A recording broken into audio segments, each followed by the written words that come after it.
Qual que você acha que é a porcentagem, já que você tá aí querendo esse cargo aí, né, ir lá para deputar, qual que você acha que é a porcentagem aí da gente ter um plano de desenvolvimento nacional? É difícil, velho. Eu acho que isso é uma construção. É uma construção, né?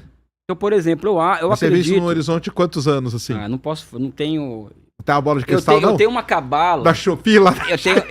Eu tenho uma cabala que diz o seguinte, quando eu olho pra China, pra Índia, Coreia do Sul, e vejo o grau de avanço tecnológico desse país, mesmo os Estados Unidos, né, com todos os problemas dos Estados Unidos, é um país fantástico do ponto de vista tecnológico, né? É lógico, é.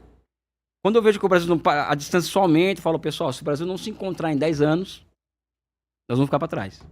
Então, acho que nós temos aí uns 10 anos para que o país se reencontre consigo mesmo. Você acha que ainda tem essa chance? Tem essa chance. Agora, entendi. O bloco histórico que vai liderar isso daí, do meu ponto de vista, aí, opinião particular, nós temos que reeleger Luiz Inácio Lula da Silva no que vem. Eu acho que esse é um ponto fundamental para pensarmos em um projeto nacional. Porque é dentro do bloco histórico que ele lidera que estão as forças que vão poder liderar um projeto nacional. Elias, por que não liderou até agora? Né? Isso é uma outra questão. Mas é lá que estão as forças que podem liderar esse processo. Não no campo do Bolsonaro, no campo da direita, etc. Forças que você está dizendo seriam forças... Camadas sociais, ou seja, são a esquerda brasileira, os patriotas, os nacionalistas de verdade, né? Uhum. Ou seja, pega um nacionalista, um cara como o Almirante Otton, por exemplo. Almirante Otton, eu ouvi falar do Almirante Otton, né? Não. O pai do programa nuclear brasileiro. Ele é um cara que, se a gente for observar politicamente, é um conservador. Só que ele é nacionalista. Uhum. Então é um cara que não pensaria duas vezes em quem ele vai votar. Se vai votar no Lula ou no Bolsonaro. Vai votar no Lula. Entendi. Ou seja, por causa do nacionalismo. Né? Então, quem pode regimentar essas forças políticas de caráter nacionalistas, como o Sacani não, eu acho que é nacionalista, né, Sacani? Né? Total. Sabe? Eu acho que não... Eu tenho vontade de ir embora, cara, mas assim, Não. eu tenho muita vontade que o Brasil dê certo, Ou seja, óbvio, né? Mas... É esse bloco liderado pelo presidente Lula, né, que pode ser um polo galvanizador das forças patrióticas brasileiras, né? Não o campo do Bolsonaro, que é patriota... Mas o que você acha? Porque, pelo menos, conversando com o pessoal da esquerda, o que eu vejo, quando eles contam pra mim, eles falam assim, Júnior, não tem diferença entre Lula e Bolsonaro. A política econômica é a mesma. É taxa de juros, entendeu? Que não muda. A Faria Lima apoiou o Lula. Teto de gastos e tal. A opção que eles acham que, inclusive, que é a esquerda de Ciro Gomes. Não, Ciro Gomes acabou, morreu agora, né? Então, exatamente. Eles Morreu. acham que... Mas que um dia representou a esquerda. É a esquerda de Ciro Gomes, porque se eles começam a falar um monte de dados, porque eles têm todos os dados na cabeça. Não, porque o governo Lula fez isso desde não sei quando, e a Dilma fez aquilo, e agora tá fazendo de novo. Na cabeça deles, não existe diferença entre Lula e Bolsonaro na agenda Espera um pouquinho. econômica. Eu tô dizendo isso daí Não, porque eu sei. eles me falaram, tá? Não, tem muita diferença entre Lula e Bolsonaro, sim. Eu não discordo disso, eu discordo apertamente disso. O Lula, por exemplo, tem o Nova Indústria Brasil, que é o maior programa industrial que o Brasil lançou em 30, 40 anos. Né? O Brasil voltou a ter o programa de aceleração do crescimento. A Petrobras está voltando lentamente a tentar ser o que ela era antes. O governo Lula. Né? Então, é incomparável os dois governos. Os marcos macroeconômicos, institucionais, macroeconômicos, foram intocados, concordo com você. Mas daí a colocar um sinal de igualdade entre Lula e Bolsonaro, esse é de um grau de desonestidade intelectual absurdo e político. O que eu sempre costumo dizer? O caso do Ciro, primeiro, o Ciro Gomes, ele é um cara que tinha a bandeira do nacionalismo, do projeto nacional. Que aí vem uma questão. Você pode ter milhares de ideias boas, maravilhosas. Só que você não pode errar na política. Se você errar na política, já era. O que aconteceu com o Ciro Gomes? Um homem de ideias maravilhosas, ideias de projeto nacional, etc. Errou na política. Onde ele foi parar? Está sendo humilhado pela Michelle Bolsonaro. Por quê? Porque ele errou na política. O que ele deveria fazer? Ser um capacho do Lula? Não é ser o capacho do Lula. Agora, ele ser um anti-Lula, como ele se colocou, ou ele se achar maior do que o Lula, não tem condições. Não é? Ou seja, errou na política. Quando erra na política, meu amigo, já era. Você pode ter as ideias mais bonitas do mundo, as mais fantásticas, as mais revolucionárias. Errou na política, vai cair no isolamento. E vai se prestar o papel de ser humilhado pela Michelle Bolsonaro, como ele está passando agora pela situação que está sendo humilhado por ela. Por quê? Porque ela está vetando a aliança do PL lá no Ceará com ele para derrubar o PT lá no Ceará. Porque ele quer derrubar o PT no Ceará. É legítimo da parte dele. E ela está humilhando. Ela fez ele voltar atrás, o PL do Ceará voltar atrás. Eu falo isso com dor no coração, porque um quadro da grandeza do Ciro Gomes merecia um fim muito melhor do que esse. Entendi. Né? Um fim muito melhor do que esse daí. Agora, outra coisa, o governo Lula é cheio de contradições? É cheio de contradições. Tem milhares de coisas que eu não concordo. Agora, na filosofia, tem aquela coisa assim, que existe a contradição antagônica e não antagônica. Existe uma contradição no governo Lula que pode se transformar em antagônica a ponto de você pular de barco para fora desse governo? Ainda não, por quê? Porque não tem uma alternativa. Entendi. A alternativa ao governo Lula hoje é o quê? 0,5% que tem. Se você juntar toda a esquerda radical brasileira, com todo respeito a todos eles, eles não conseguem galvanizar um campo político capaz de derrotar o bolsonarismo. Que esse é o problema. Meu problema não é somente apoiar Lula. Meu problema é evitar com que a extrema-direita, entreguista, antinacional, alcance de novo o governo do país. E hoje o principal instrumento que me habilita a pensar em derrotar esses caras é o governo Lula. É o bloco que o Lula lidera. Né? Porque esses caras eu tenho que evitar que esses caras cheguem ao poder de novo no Brasil.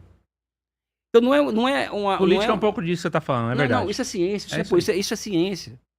O Maquiavel transformou a política em ciência e o Lenin transformou o movimento imediato da classe trabalhadora em ciência. Uhum. Então, para a classe trabalhadora, o que é importante, na minha opinião, é evitar que Bolsonaro volte ao governo. E qual o campo político hoje cujas possibilidades são maiores de derrotar Bolsonaro? É o campo político do governo Lula, o do Ciro Gomes ou da esquerda radical? Eu tenho que olhar para esse campo aqui, olhar para isso aqui e tirar uma conclusão. Porque eu não posso me colocar numa situação de que eu sou puro. Eu sou um cara que eu não me misturo com quem não concordo, porque eles são... Não, pessoal, eu tenho que derrotar meu inimigo principal. E hoje quem tem essa capacidade é o Lula, não é o outro campo. Essa é a minha conta, entendeu? Mas você acha que nem com esse crescimento aí, que a esquerda radical tá tendo um crescimento, né? Aonde? Não tem Não tá? crescimento. Esse crescimento até dos próprios influenciadores Não, aí. uma coisa são os influenciadores. Mas eles não acabam influenciando, vamos dizer assim? Eu acho, por exemplo, que uma figura como o Jones Manuel, que é meu amigo pessoal, adoro o Jones Manuel, um grande intelectual, se transformou em um grande intelectual, né? Um cara que disputa ideias, colocou o comunismo como pauta na internet. Agora, Isso. daí a achar que ele e outros influenciadores são capazes de mexer mexer no ponteiro do relógio da opinião pública, é muita ingenuidade. Até porque hoje a extrema-direita toma conta desse ecossistema de redes sociais. A extrema-direita tá 10 anos na nossa frente. E tem outros, os algoritmos operam a favor deles. Porque quem está operando é a Big Tech americana. Né? A esquerda chamada radical, né? Que aí existe uma distorção do que é ser radical. Sim, né? não. Eu acho que radical é quem tem visão de processo histórico, então sou radical. Às vezes não acho que sou radical, né? Não tem influência nenhuma, não tem relevância, não tem... Infelizmente, até queria que tivesse, mas não tem relevância. Mas você acha que começa a ter relevância quando começa a eleger, por exemplo, deputado federal e tal? Tem que começar dali. Infelizmente, as pessoas podem gostar ou não gostar do parlamento burguês, como se diz. Uhum. Mas hoje, se você quer se mostrar para a sociedade, assim, né? você Não tem que tem eleger jeito. deputado, vereador, ganhar grandes sindicatos. A esquerda radical brasileira não tem nem DCE no Brasil. DCE que fala de Diretório Central de Estudantes, eles estão disputando DCE. Acho bonito, falando isso porque eu acho legal, não. Até queria que as pessoas fossem fortes. Fortes se fosse uma alternativa real de poder. Mas não são, né? E é meio que você tá fazendo. Você tá colocando a sua candidatura pra chegar lá e pautar suas ideias, né? Mas você acha que essa eleição agora ela vai ser decisiva pra essa mudança aí? Toda eleição é decisiva, né? Toda é, né? O Brasil tá sempre numa... Tá sempre na esperança, né, pelo menos. O Brasil sempre está um país com as características do Brasil. Tá sempre em tensão, igual você falou, né? Com as nossas características e localizado, onde ele está localizado, que é a América do Sul, com o nosso tamanho, com nossos recursos naturais, com a nossa população, é um país que sempre estará em encruzilhada. E qual que é essa encruzilhada? Projeto nacional versus poder imperialista sobre nós. Ou seja, essa é a grande contradição. As pessoas colocam muitas vezes que a contradição principal no Brasil é democracia e fascismo, não é isso? Para mim não é essa a contradição principal. A contradição principal é entre fascismo versus projeto nacional. Essa contradição que permeia a sociedade, que passa por entre os nossos dedos, que está na nossa cabeça, essa contradição. Então, essa escolha que o país vai fazendo no seu dia a dia. Entre um projeto fascista, neoliberal, antinacional, e um projeto nacional que pense o país em 10, 20, 30, 40 anos, pense a reinserção do Brasil no mundo de forma soberana e não de forma subalterna. É um país que construa, por exemplo, uma indústria poderosa, tem um sistema financeiro funcional ao processo de desenvolvimento, um país que tem empresas públicas e privadas gigantescas, né? Um país que tem capacidade, por exemplo, de empregar milhares de cientistas em um programa espacial. Ou seja, quando eu falo em projeto nacional, eu estou falando disso aqui. Então, é isso aqui, o futuro é isso aqui, ou a barbárie, né? Ou seja, ou é fascismo, ou é projeto nacional. Projeto nacional lido como esses elementos que eu coloquei aqui para você. Entendi. Deu até um corte agora esse negócio, né? Pelo jeito, né? Muito bom. Mas tem uma união? Você acha que a esquerda aí ela tá unida Eu acho que a esquerda é muito mais. Você acha que elas são unidos? Você não vê o pessoal brigando no... Igual ele tá falando da Michelle Bolsonaro lá brigando com o próprio sim. partido. Mas porque aí veio o Ciro, né? Mas você acha que tem uma união nisso aí? Eu acho que o problema da esquerda não é falta de união ou de desunião. A falta de esquerda é de um programa estratégico para o país. Entendi. A esquerda brasileira hoje, eu me incluo nela, nós somos incapazes. Aí vem uma contradição também aí, né? A esquerda brasileira tem um problema muito sério de falta de sofisticação intelectual e falta de sofisticação estratégica. Nós somos arrolados nas discussões de curto prazo. Porque volta naquilo que eu coloquei aqui. O Brasil, a totalidade virou escrava das particularidades. Sim. Enquanto que países como a China, por exemplo, e a Índia, é o contrário. São as categorias de totalidade que pautam o debate público, né? Então a esquerda brasileira também é parte também desse processo em que a totalidade virou escrava das particularidades. Então hoje o principal problema do Brasil não é a falta de uma burguesia nacional, não é a falta de empresários que pensam o país de forma patriota, é a falta de uma esquerda, isso é uma crítica de autocrítica que eu faço, que tenha condições de pensar o país com sofisticação intelectual e sofisticação estratégica. Acho que esse é o problema que nós temos que enfrentar.